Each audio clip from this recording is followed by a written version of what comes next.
siang anak-anak semua. Jadi perkenalkan, Ibu namanya Diana. Ibu sebetulnya beberapa kali mengajar di kelas minat di SMA Alka. Mungkin beberapa ada yang ikut pelajaran geografi atau kimia gitu. Jadi Ibu ngajar untuk khusus lingkungan. Nah, siang hari ini Ibu akan coba ngisi tentang pengolahan sampah yang ada di SMA Al-Kautsar. Jadi di SMA Al-Kautsar itu kita sebetulnya sudah mulai melakukan pemilahan sampah. Makanya kenapa ada beberapa tempat sampah yang di sekolah ini sudah ada labelnya terpisah. Sampah anorganik, sampah organik. Sebetulnya untuk apa sih kita ini memilah sampah gitu ya? Kenapa sih kok sepertinya banyak di pemerintah daerah atau di edukasi-edukasi meminta kita untuk mengolah atau memilah sampah? Untuk apa sampah itu diolah?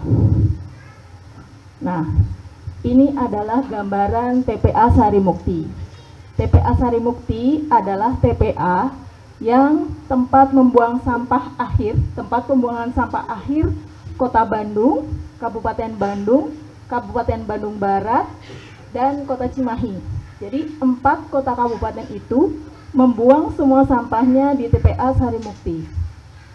Nah, ini bisa dilihat ya, Sarimukti itu dulunya lokasinya berupa lembah. Sekarang sudah berubah menjadi gunung karena sampahnya sudah sangat banyak. Sebetulnya TPA itu di Sarimukti ini seharusnya sudah ditutup. Tetapi kalau TPA Sarimukti ditutup, Kota Bandung nggak punya tempat untuk buang sampah. Pernah ingat kejadian waktu Kota Bandung krisis sampah nggak, yang di pinggir-pinggir jalan tumpukan sampahnya banyak? Siapa yang ngalami itu? Ketika sampah banyak dibuang di pinggir jalan, terus hujan, ngalir aliran yang bau dan warnanya hitam. Pernah ngeliat nggak? Belum pernah lihat, karena tinggalnya di Depok ya, Isan ya. Ya ini mungkin yang untuk Kota Bandung ya, yang tahu ya gitu. Jadi di TPA Sarimukti ini dikelola oleh Dinas Lingkungan Hidup Provinsi Jawa Barat. Di sana ada fasilitas selain sampah ditumpuk, biasanya sampah kalau lama-lama ditimbun, kemudian kena air hujan, itu mengeluarkan lindi namanya. Lindi itu warnanya warna hitam dan sangat bau. Lindi itu tidak boleh langsung dibuang ke sungai karena dia banyak mengandung pencemar organik yang sangat tinggi, dan kalau dibuang ke sungai maka itu akan mencemari kualitas sungai yang di sekitarnya. Jadi di dalam TPA Sarimukti itu ada pengolahan lindi dan ada beberapa bak yang digunakan untuk mengolah. Tetapi karena kapasitasnya itu sudah mulai penuh, bahkan sudah melebihi dari kapasitas seharusnya, banyak lindi dan sampah masuk ke sungai. Jadi di sana itu ada namanya Sungai Cipanawuan. Sungai Cipanawuan itu sungai yang terdekat dengan TPA Sarimukti. Kemudian nanti dia mengalir ke sungai yang lebih besar lagi, Sungai Cipicu. Kemudian masuk lagi ke Sungai Cimetah dan berakhir di Sungai Citarum. Jadi bisa dibayangkan kenapa Sungai Citarum itu seperti sungai yang isinya sampah. Selain dari TPA, dari beberapa sungai yang lain itu banyak warga yang buang sampah ke sungai. Jadi terutama nanti pada saat penghujan akan terlihat aliran sungai itu penuh sampah.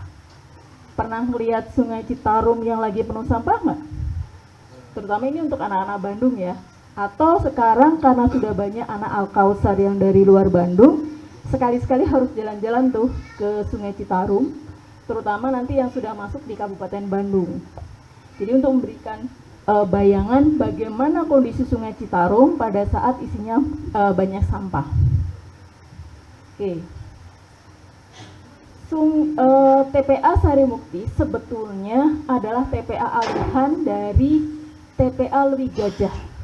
Pernah nggak yang ini lahir tahun berapa ya anak-anak?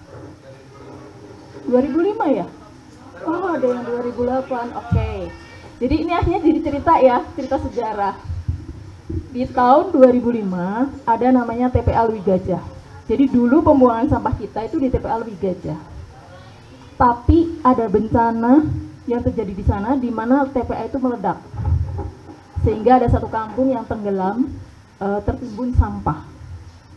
Kenapa bisa sebuah TPA itu bisa meledak gitu?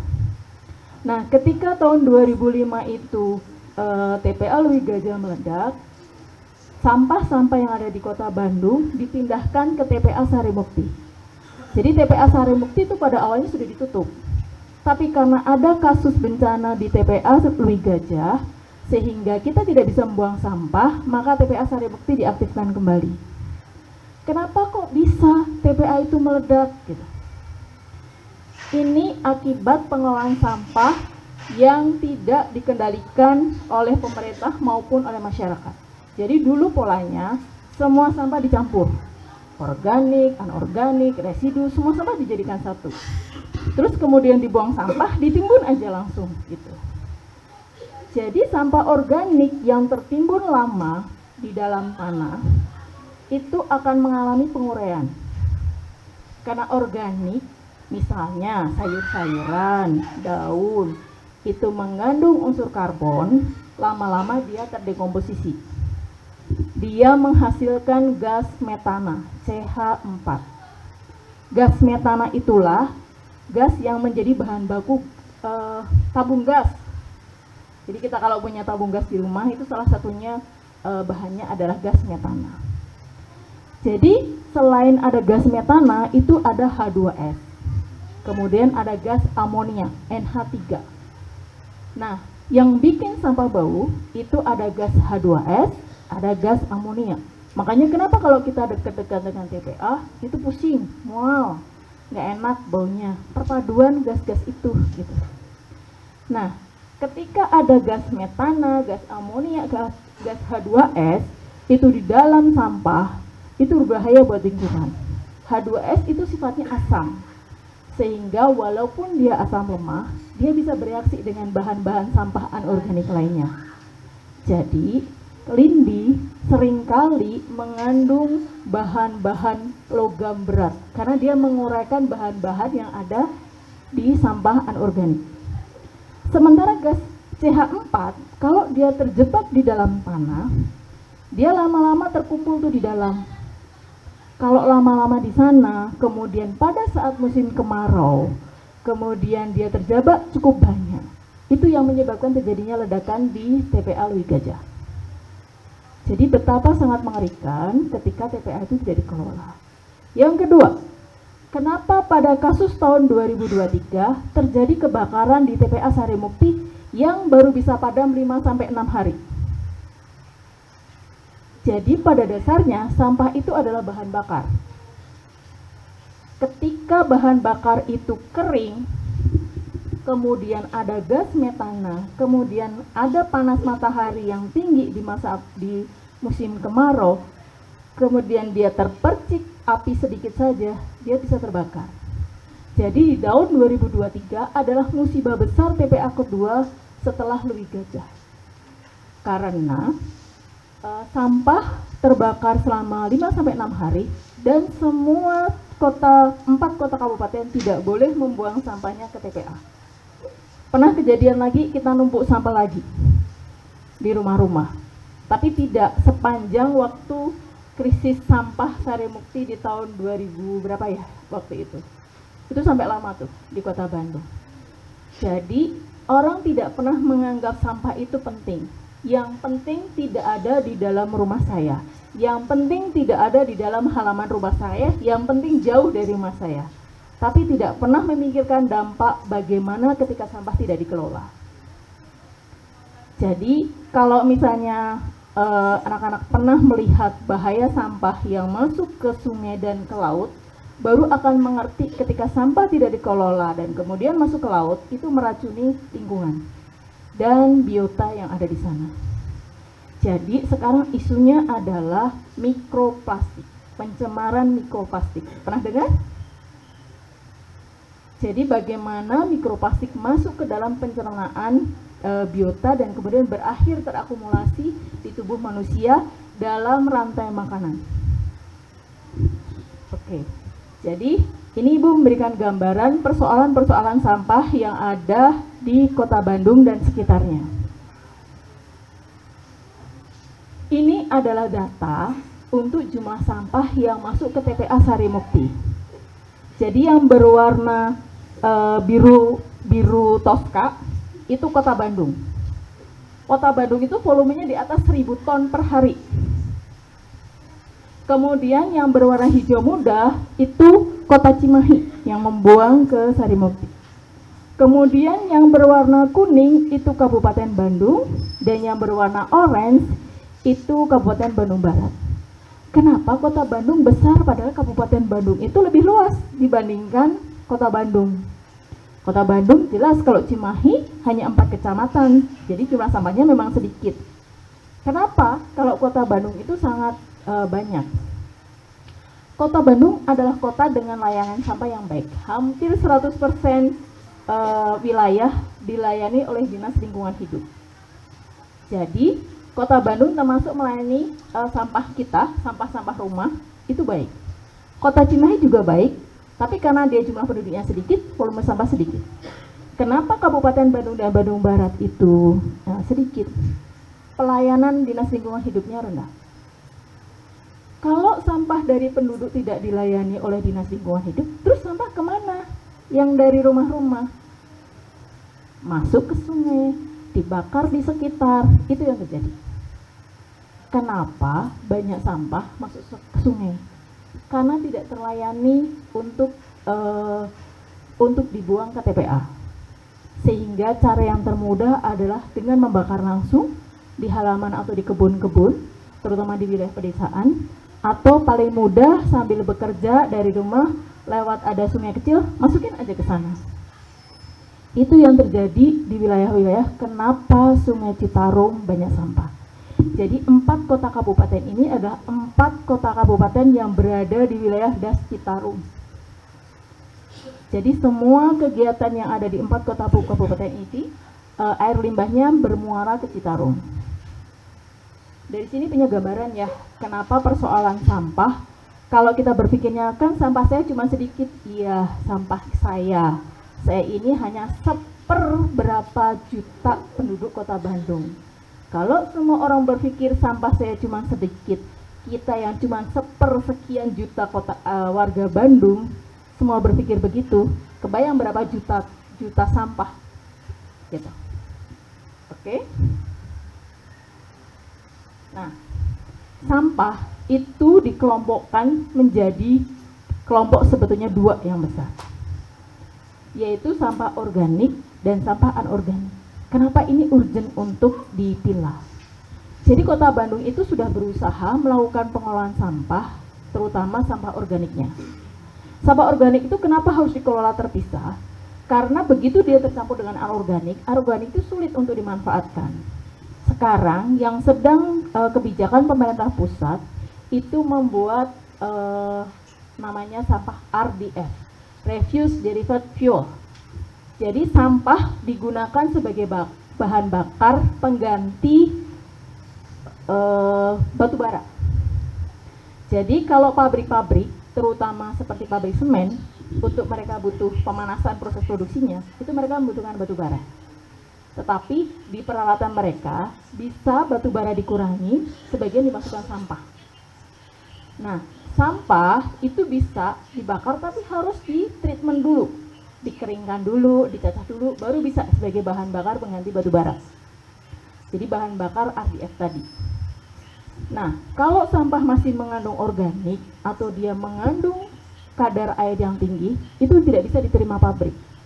Pernah lihat nggak kalau orang bakar sampah tapi sampahnya masih basah? Apa yang terjadi? Ada yang bisa jawab? Sampah rumah kita nih, dari rumah, terus kita biar nggak pusing buang ke, tiba-tiba mang sampahnya nggak datang, kita bakar. Apa yang terjadi kalau sampah kita langsung kita bakar? Baunya nggak enak, terus polusi udara, terus susah dibakar, oke? Warnanya hitam. Ada lagi?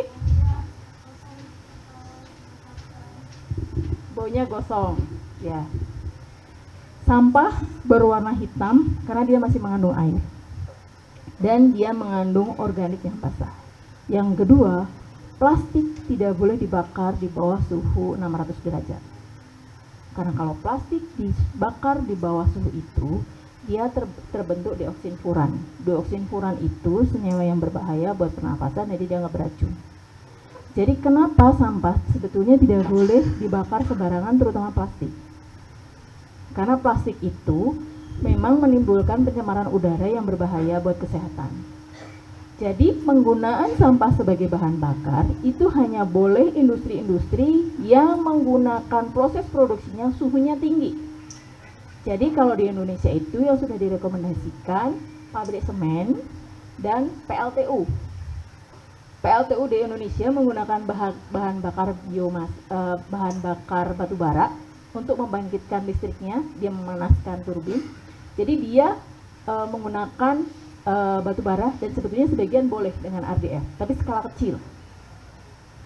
Nah, nggak bisa kita sebetulnya membakar biasa saja, karena kita sendiri sudah kerasa tuh kalau dibakar baunya udah nggak enak kan, gitu. Asap, nggak enak, dan baunya jelas itu warnanya pekat. Gitu. Nah, ini perlu kita identifikasi sampah-sampah kita itu apa saja. Jadi timbulan sampah itu ada sampah organik dan organik dan anorganik. Jadi basisnya itu cuma dua tuh yang basis besarnya sampah itu, organik dan anorganik. Di organik itu isinya apa saja gitu. Misal ibu kita habis masak, kemudian ternyata kita masih ada sisa tuh, ibu saya nggak suka tomatnya, ibu saya nggak suka sayurnya, saya nggak suka bawangnya. Nah itu sisa makanan. Atau masakan ibu kita sudah basi. Nah, itu sampah sisa makanannya sudah terolah. Yang kedua, ketika ibu kita memasak, itu biasanya ada potongan-potongan bekas sayuran yang tidak bisa dimasak, batang-batang atau ada akarnya. Nah, itu sisa sayur segar. Kemudian, kita suka ada daging atau tulang yang sisa yang kita tidak konsumsi. Dan yang terakhir, sampah organik adalah sapuan halaman. Jadi kalau di rumah kita punya tanaman, kita tahu ada daun, kadang kalau ada waktunya batangnya sudah terlalu banyak, itu kita potong-potong, kita rapikan. Jadi itu kategorinya sebagai sampah organik, tetapi sampah coklat istilahnya. Karena dia termasuk yang cukup keras untuk dikomposting. Dia butuh waktu, dan dia kategorinya sebagai biomasa. Kemudian untuk sampah anorganik itu kita bagi jadi anorganik yang punya nilai ekonomi atau bisa di recycle. Ada yang tahu yang dimaksud anorganik yang punya nilai ekonomi atau bisa di recycle itu? Apa saja? Coba. Botol. Ada lagi? Kardus, apa lagi?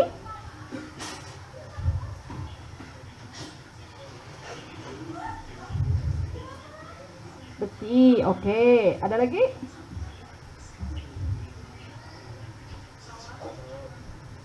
Kabel, oke. Ada yang suka minum susu kalengan atau yang bentuk Tetra Pak? Ya. Jadi kalau sampah-sampah yang seperti itu masih bisa dimanfaatkan lagi dan bisa diolah lagi. Jadi, anorganik yang mempunyai nilai ekonomi atau high value, itu biasanya suka diambil mang-mang sampah, karena laku dijual, gitu. Jadi, itu perlu dikelompokkan sendiri, supaya mang-mang sampah, kalau ngambil sampah di rumah kita, nggak perlu ngaduk-ngaduk plastik yang sudah kita buang. Kemudian ada lagi sampah yang residu. Residu apa saja? Baterai. Baterai maksudnya limbah B3. Yang disebut residu, tisu. Apa lagi? Kresek, bungkus nasi. Ada lagi? Apa? Styrofoam. Oke. Jadi itu yang disebut residu karena belum ada yang bisa mengolahnya. Kemudian limbah B3. Kabel ibu masukkan ke dalam limbah B3. karena dia mengandung beberapa logam di dalamnya yang sebetulnya itu kalau mau diolah dia terpisah. Batu baterai itu sebenarnya masuk ke B3. Jadi sebetulnya memang harus dipilah. Kota Bandung punya tempat untuk pembuangan khusus untuk B3. Aki kalau misalnya TV rusak, charger yang udah putus, headset, apalagi gitu. Jadi banyak sebetulnya peralatan kita yang ada di rumah itu kategorinya sebagai B3. Cuman kita nggak nyadar aja dimasukkan ke anorganik. Jadi karena keberadaan logam yang ada di dalamnya, logam itu kalau terurai dia mengandung logam berat, dia bisa terurai masuk ke perairan. Jadi sebetulnya dia harus clusternya ke dalam B3. Oke? Nah, kemudian dari sampah organik itu, sebetulnya sampah organik kalau kita olah, Dinas Lingkungan Hidup udah bikin program untuk pengolahan organik di tingkat RW. Jadi diolah di RW, diram di sini, diolah di RW.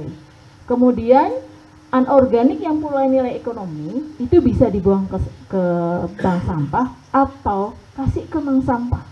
Karena itu bisa buat nambah uang tambahan buat bank sampah. Jadi kita bisa sedekah ke bank sampah terkait sampah anorganiknya. Kemudian residu dan limbah B3 itu yang masuk ke dalam TPA. Nanti Kota Bandung kalau kita mau khusus untuk limbah B3 kita bisa simpan dulu sendiri. Jadi nanti ada khusus untuk diangkut di Kota Bandungnya. Jadi kalau kita pilah, sampah yang masuk ke TPA hanya residu. Tapi kalau kita gabung semuanya mixed waste, maka semuanya akan masuk ke TPA. Bisa dibayangkan bagaimana TPA tidak cepat penuh karena kita membuangnya dicampur, tidak dipilah. Kalau hanya residu saja, TPA itu pemakainya bisa lebih lama karena volume yang dibuang sedikit-sedikit. Sekarang kita udah mulai krisis nih, TPA udah mulai susah nih. Nanti kemungkinan kalau tiba-tiba penuh, kita bisa susah lagi nih buang sampahnya gitu. Nah, kalau sampah dari rumah itu nanti sudah kita pilah dan kemudian ada krisis sampah lagi seperti hanya beberapa tahun yang lalu, selama organik terpisah, sampah anorganik itu aman karena dia tidak bau gitu. Plastik-plastiknya nggak akan menimbulkan bau kan. Disimpan di dekat rumah kita dulu sebelum diangkut bank sampah itu akan aman. Tapi begitu sampah semua kita campur, masuk ke tong sampah kita, tunggu 2-3 hari, keluar belatungnya. Dan itu menjijikan untuk seluruh sampah rumah. Jadi kenapa itu menjadi penting memilah sampah dari sumber? Nah ini contohnya. Kalau kita, ini ada sink, cuci piring, seringkali itu nyampur-nyampur. Kalau mau cuci piring, buang segera sampahnya khusus organik sebagai sisa makanan. Kemudian ingat nggak kalau kita suka jajan bakso, ada sambal, ada saus di plastik kecil-kecil, baksonya sendiri pakai plastik lagi gitu. Banyak sekali plastik kita sekali makan bakso itu gitu. Jadi begitu selesai makan bakso, plastiknya bersihin dulu sebentar supaya nggak ada organiknya. Sisa sambal masukin ke organik, plastiknya masukin ke residu. Jadi nggak nyampur, di residu kita juga udah bersih, nggak ada organik lagi. Kenapa itu menjadi penting? Sewaktu-waktu sampah kita numpuk di rumah dan tidak bisa dibuang bank sampah, kita hanya cukup mengelola yang sampah organiknya saja.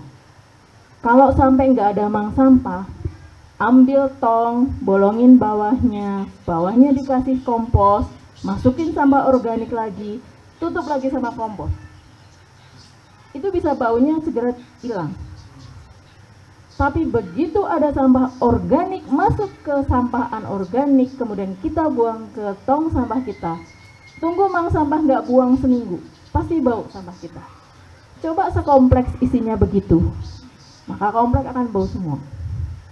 Oke? Nah, kenapa itu menjadi penting? Mulai melihat sampah bisa kita mulai dari sekolah ini.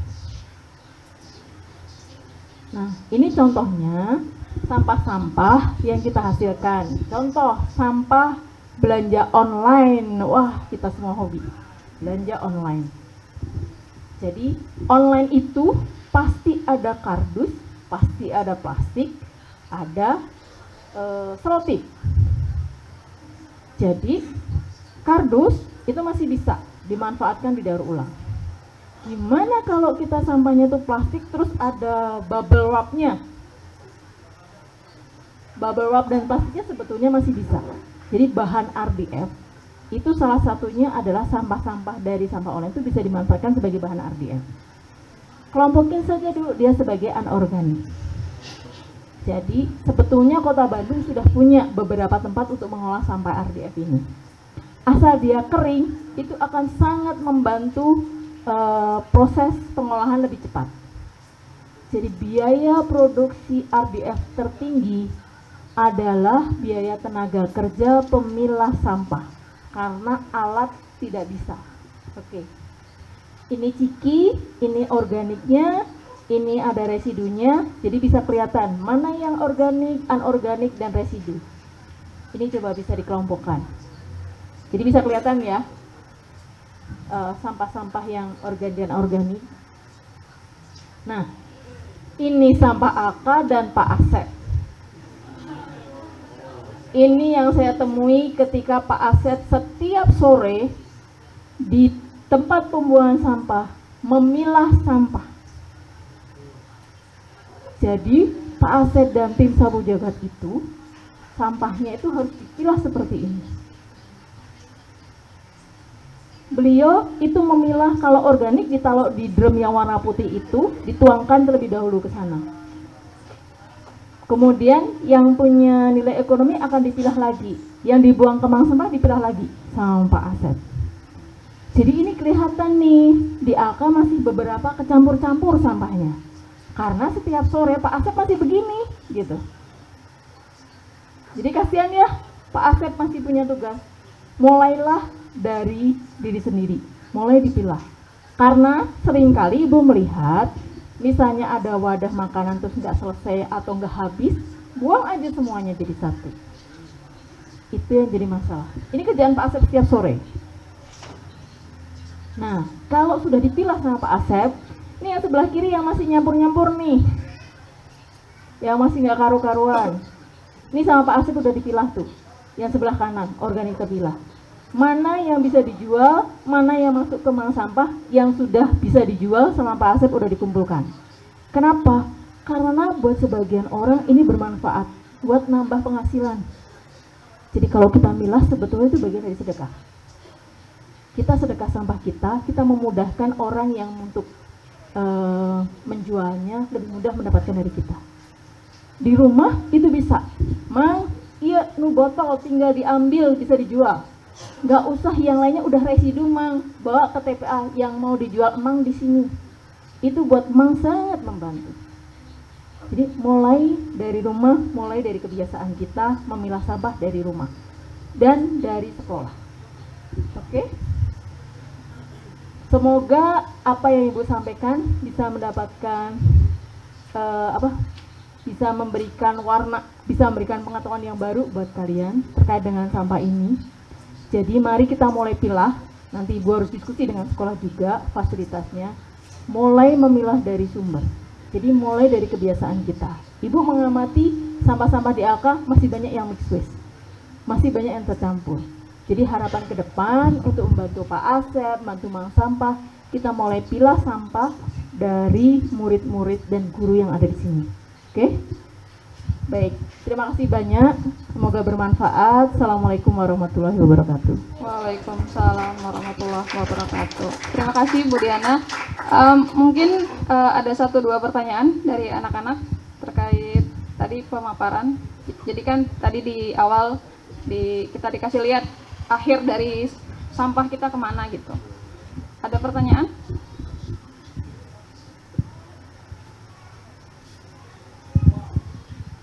Ada yang mau bertanya? Amir.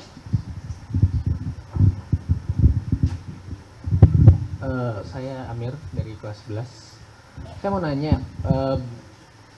mungkin salah, mungkin ya itulah. Tapi saya tahunya atau saya ngeliatnya di TPA tuh atau tempat pengumpulan sampah tuh kadang kecampur lagi tuh anorganik dan organik.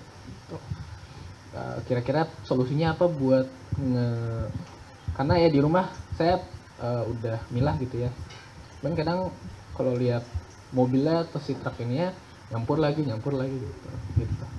Ya, betul. Itu PR Dinas Lingkungan Hidup menyediakan peralatan. Terima kasih Amir. Betul. Kenapa sih kita udah milah sama emak dicampur lagi? PT ngapain kita milah kalau emangnya juga nyampur lagi gitu kan? Ngapain gitu, kayak nggak guna. Jadi edukasi itu tidak cuma dari kita yang penghasil sampah, termasuk pengangkut sampahnya sendiri. Di TPA bergabung lagi, pusing kan gitu. Jadi belum semua RW itu siap dengan pengolahan sampah. Tapi di RW di RAM itu sudah termasuk di program pengolahan sampahnya.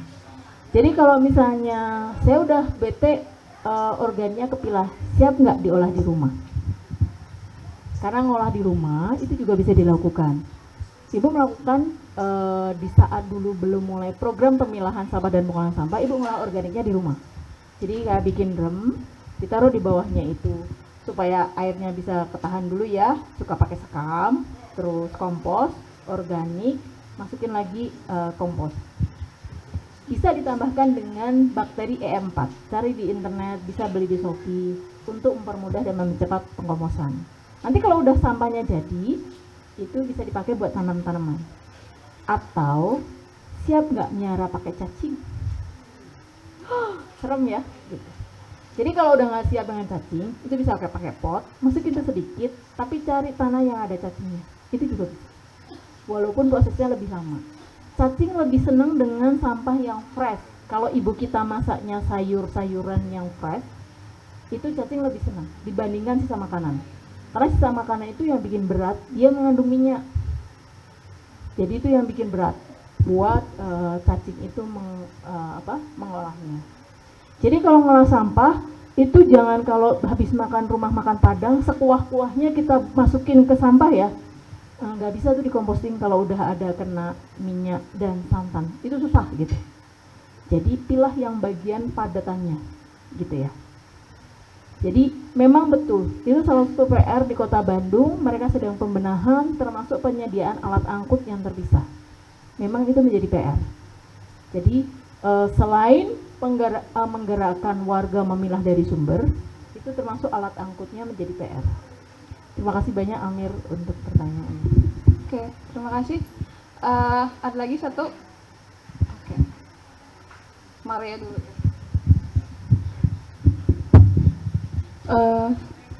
Jadi tadi saya mendengar katanya kalau misalnya yang berminyak harus dipisah, itu dikemanain? Ya, kalau misalnya siap, sebetulnya dia bisa ditampung, kemudian ditambahkan bakteri. Tapi kalau kepepet banget nggak siap, kecuali minyak goreng, bisa dibuang ke air. Walaupun itu pasti bikin berat ya ke sungai. Kita belum punya alternatif pengolahan air limbah. Masalahnya kita belum punya instalasi itu. Tapi kalau ibu kita masak kemudian ada minyak jelantah, jangan dimasukin ke air. Karena kita punya program untuk jelantah bekas. Di RAM ada, bisa dibawa ke sekolah. Jadi kalau ada minyak jelantah jangan dimasukin. Tapi kalau sisa sayuran atau masakan itu emang susah. Memang harus pengolahannya pakai instalasi pengolahan air limbah. Dan itu di saluran kita belum. Boleh dimasukin dulu ke saluran. Kemudian kalau minyakan kumpulkan di sini. Ada di dapur ya. Ada kita itu sedekah jelantah. Jadi jelantah tuh kalau dikumpulkan nih seluruh komunitas di kita laku kok dijual.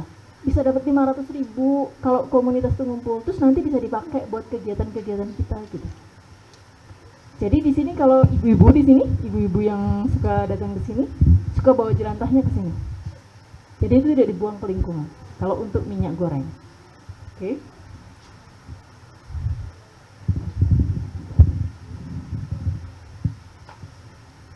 Nama saya Fauzi dari kelas 11. Pertanyaan saya, apakah maksudnya orang berpikir tentang pengolahan sampah itu kan sesuatu yang apa ya, yang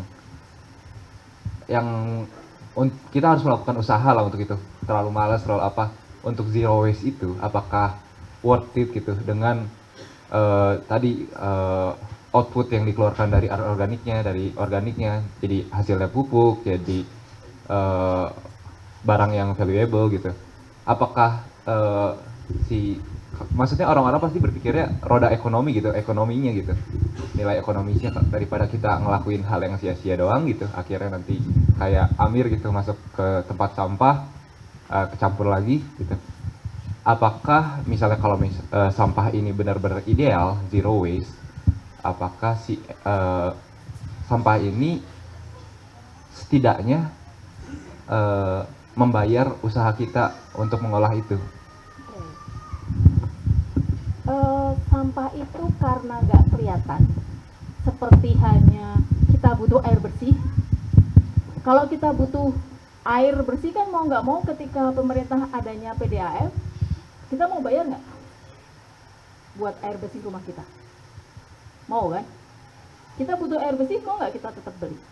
Nah, karena ini dianggap pelayanan dasar dan kebutuhan utama kita.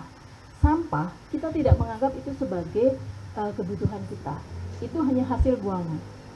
Tapi dampaknya itu tidak terasa hanya dalam durasi setahun 2 tahun.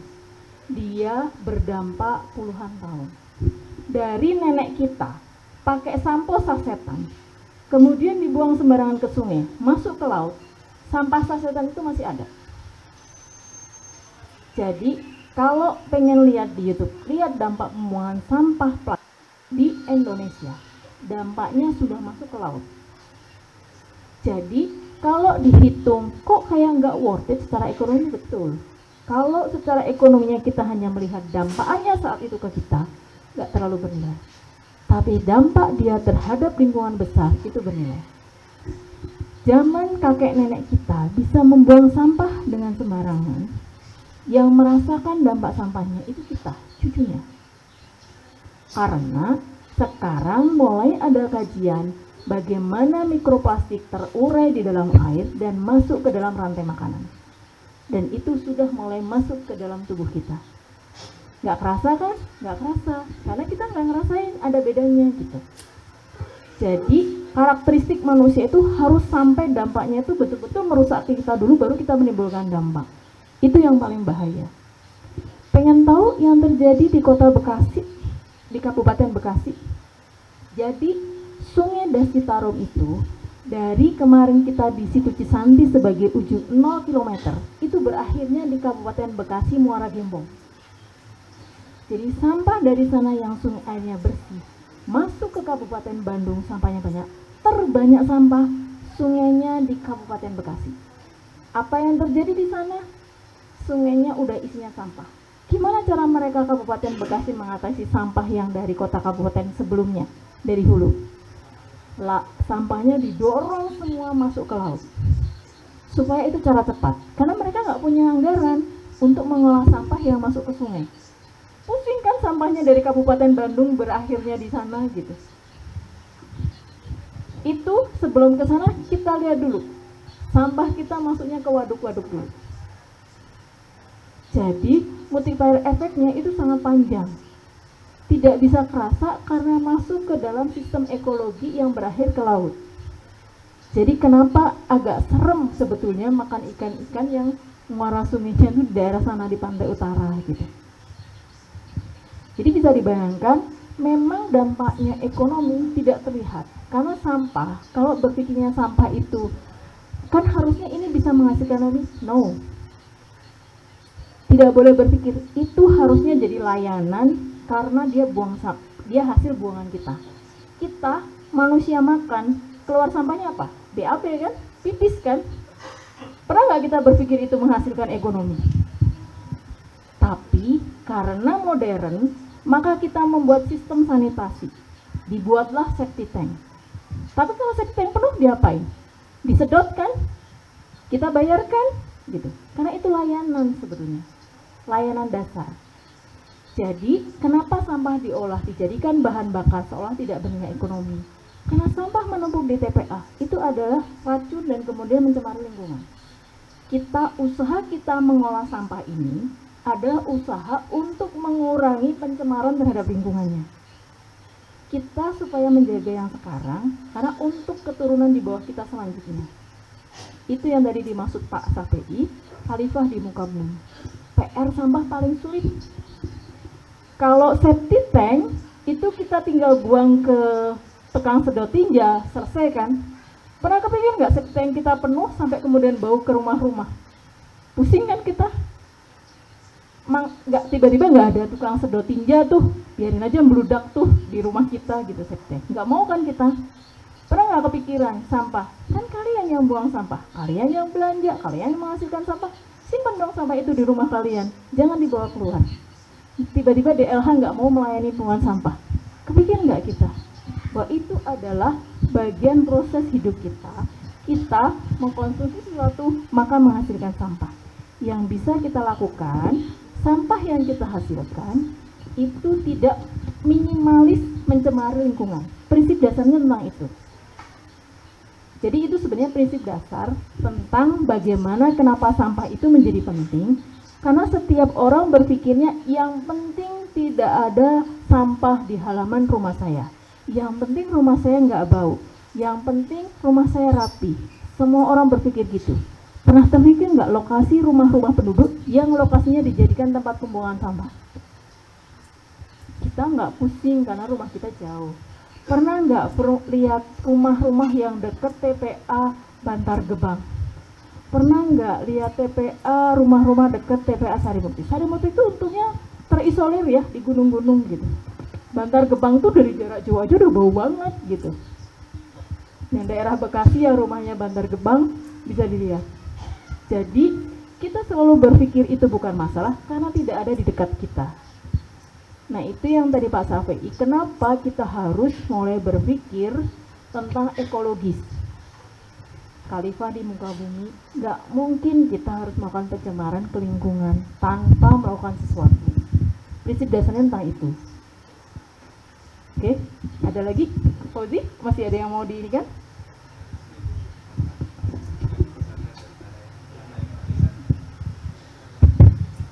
Yang kita lihat dari data yang tadi bahwa Kabupaten Bandung yang harusnya daerahnya lebih besar malah sampahnya lebih dikit. Maka hipotesis saya masalah utamanya adalah ekonomis gitu, ekonominya gitu. Kalau misalnya di kota udah ada sistemnya, udah ada pemerintahnya, pajaknya masuk sana, diulangi lagi ke rakyatnya. Tapi kalau di Kabupaten Bandung orang jadi buruh, jadi petani nggak bakal sempet mikirin sampah gitu. Betul. Nah makanya secara simple gitu. Targetnya adalah orang-orang marginal, orang-orang proletar, bagaimana mereka berpikir secara secara bahwa sampah ini ergonomis gitu. Gimana gitu, Bu? Ya, sampah ergonomis untuk warga yang paling berat itu kalau dia sampahnya masih high value, itu bisa lapangan usaha. Fauzi mungkin perlu kalau misalnya ada momen kita bisa minta studi tour ke TPA Sarimukti. Siap masker ya gitu. Ibu tuh lupa, kayak di Facebook ibu pernah posting. Jadi di sana itu ada namanya pemulung, nanti dia apa itu istilah yang nanti ngambilin dari pemulung itu, yang dia bohir, yang nanti pemulung ini store, pemulung ini store. Di sana tuh ada jenis sampah sampai di klaster 60 jenis untuk laku dijual. Jadi sebetulnya kalau misalnya TPA itu di TPA Sarimukti itu, dia bisa mengklaster jenis karet yang mana yang dijual. Sol sepatu dengan karet ban beda. Itu beda lagi pangsa pasarnya. Kresek itu di sana dikumpulkan lagi, dia bisa dibuang.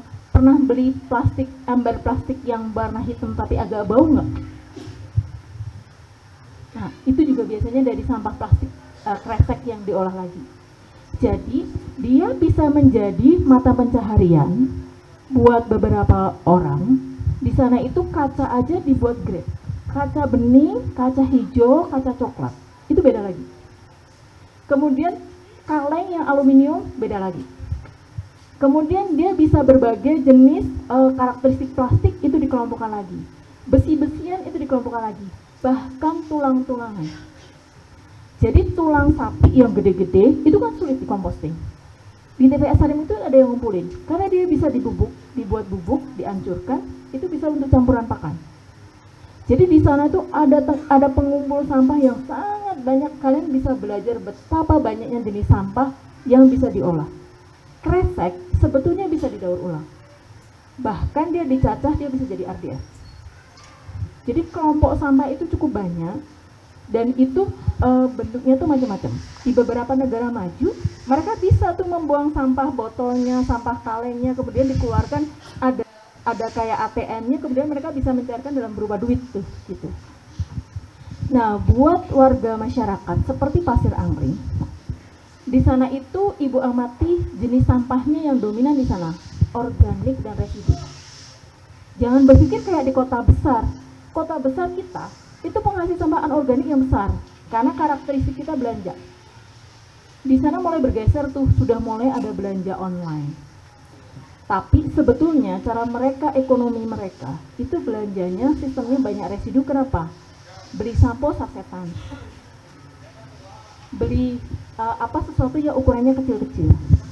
Kalau kita bisa pakai misalnya sampo yang pakai botol, mereka enggak, mereka saset.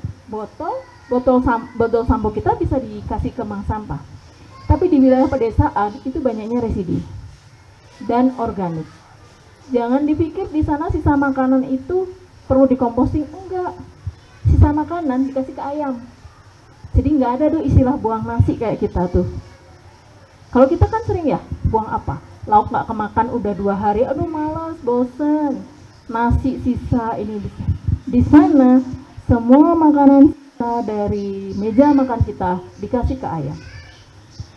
Jadi sistem daur ulangnya lebih kelihatan kalau di kampung. Jadi memang di sistem pengelolaan sampah itu dikelompokkan antara sistem sampah perkotaan dan sampah pedesaan. Itu karakteristiknya berbeda. Jadi kalau tadi Ibu clustering, ini sampah perkotaan kita yang di sini. Tapi di desa itu karakteristiknya berbeda dengan yang di kota. Jadi gaya hidup kita itu berpengaruh terhadap jenis sampah yang kita hasilkan. Kita yang suka online, GoFood, udah pasti itu sampah anorganiknya gede. Itu udah pasti. Bu Diana, punten karena waktunya terbatas. Kita sebetulnya nanti di minggu depan di pesantren intensif itu ada design thinking. Nah, nanti kita akan berdiskusi banyak tentang penanganan masalah pemilahan sampah. Oke, ya. Baik. Ya, Mungkin penutup dari Bu Diana. baik. Terima kasih banyak untuk bertanyanya. Itu menunjukkan kalian concern terhadap sampah. Karena buat Ibu, yang utama adalah kalian paham bahwa sampah itu bukan sampah urusan negara, tapi sampah masalah kita. Jadi kita sebagai penghasil sampah itu harus mulai memiliki kesadaran bahwa kita itu kontributor sampah. Mulailah dari merubah gaya hidup, membawa tumbler dari rumah supaya tidak banyak menghasilkan sampah plastik, menggunakan wadah-wadah yang kemudian dipakai berulang kali, supaya kita meminimalis sampah yang muncul. Dan kita mulai dengan memilah sampah, oke? Terima kasih banyak. Assalamualaikum warahmatullahi wabarakatuh. Waalaikumsalam warahmatullahi wabarakatuh. Mungkin sedikit dari Bu Elia, ada pesan-pesan sponsor untuk pesantren minggu depan.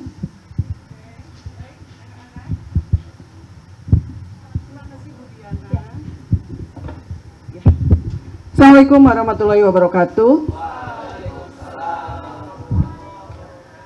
Baik, Ibu sudah membawa ini, dan ini yang setiap hari kalian pakai.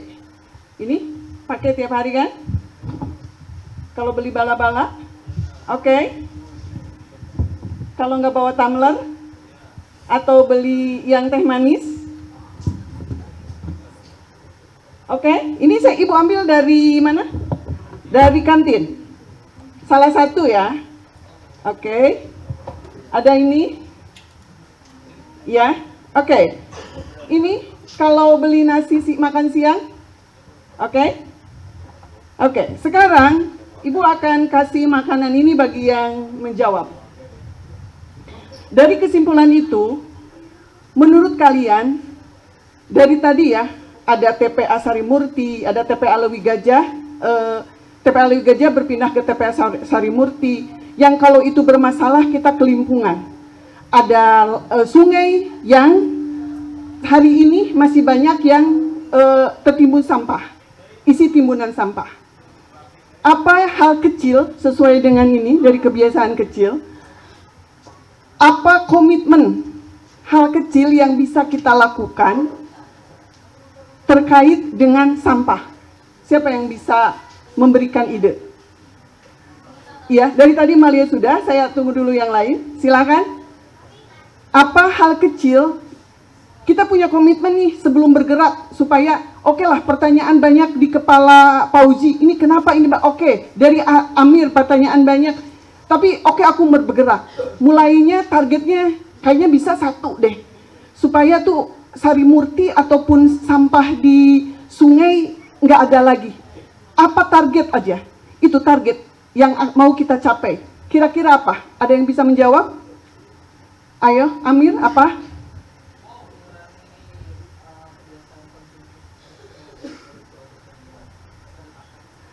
Boleh, boleh. Nanti Amir aku kasih. Tapi ada juga yang lain. Kita sebuah komitmen. Ibu mau kita berkomitmen. Boleh, Amin, itu. Mengkonsumsi, itu lebih berat. Tetapi ada yang lebih mudah dari itu. Iya, Tasa? Apa? Enggak. Mau jawab? Coba jawab aja. Apa? Oke, menghabiskan makanan yang dibeli. Itu berarti sampah organiknya. Ada lagi, Ibu udah kasih clue tuh supaya Sari Murti nggak penuh, supaya nggak ada sungai, di sungai itu tidak banyak ini. Apa? Udah Ibu kasih clue. Kira-kira apa? Ihsan apa? Iya, pengelolaannya maksudnya seperti apa? Terus? Iya, terus? Ujungnya? Masih udah betul ujungnya? Katanya harus memilah sampah supaya ujungnya apa? Targetnya mengurangi apa?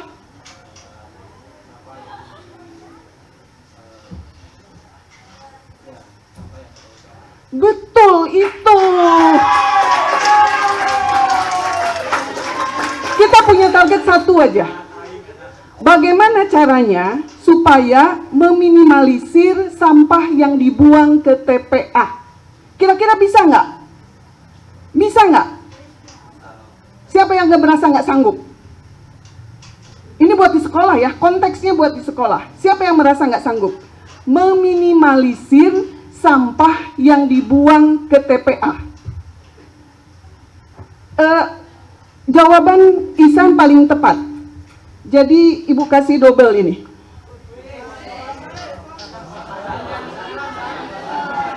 Oke. Komitmen buat kita adalah bagaimana sekolah kita meminimalisir pembuangan sampah ke TPA. Kita breakdown dong caranya bagaimana dipilah. Oke. Yang dibuang ke TPA jenis sampah apa? Dari residu. Wah, udah hatam nih Ihsan. Gen Z yang baik. Oke.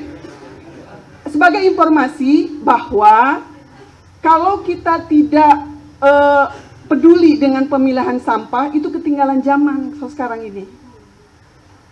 Orang yang nggak paham tentang pemilahan sampah, itu ketinggalan zaman. Sudah disebutkan di Kota Bandung dan Cimahi, ini sudah sebenarnya sudah menjadi gerakan kota, masing-masing kota. Jadi mari, yuk. Oke, target Al-Kausar 1, meminimalisir pembuangan sampah ke TPA. Kira-kira bisa kita lakukan di sekolah? Oke, caranya nanti akan kita bahas di PIR, ada sebuah program namanya Design Thinking. Kalian lihat kiri kanan di sekolah, kalau mau memilah sampah, supaya meminimalisir pembuangan sampah, supaya jadi begini nih, ini sebenarnya nilainya ekonomis. Atau ini deh, ini masuk nilai ekonomis. Tapi kalau di dieuna aya sambel, nggak bisa dong dibuang ke anorganik yang bisa. Meureun kudu dibersihan heula. Atau satu lagi adalah kertas. Kertas ini bisa diolah, tapi kalau basah bercampur dengan makanan, dia nggak bisa, dia ke residu, tetap ke TPA. Betul? Nah, jadi udah Ibu kasih clue ya. Nanti kalian berpikir bagaimana di sekolah kita meminimalisir pembuangan sampah residu, harus pakai residu ya, ke TPA. Kalian yang mikir karena kalian yang akan melakukan. Oke? PR-nya nanti ada di PIR program itu. Paham anak-anak? Oke, itu aja. Amir, tinggal iya Mir. Oke Mir. Tasa, nanti Tasa. Oke Mir. Oke. Udah ya, nggak ada lagi hadiahnya. Oke. Jadi itu mungkin dari kami panitia.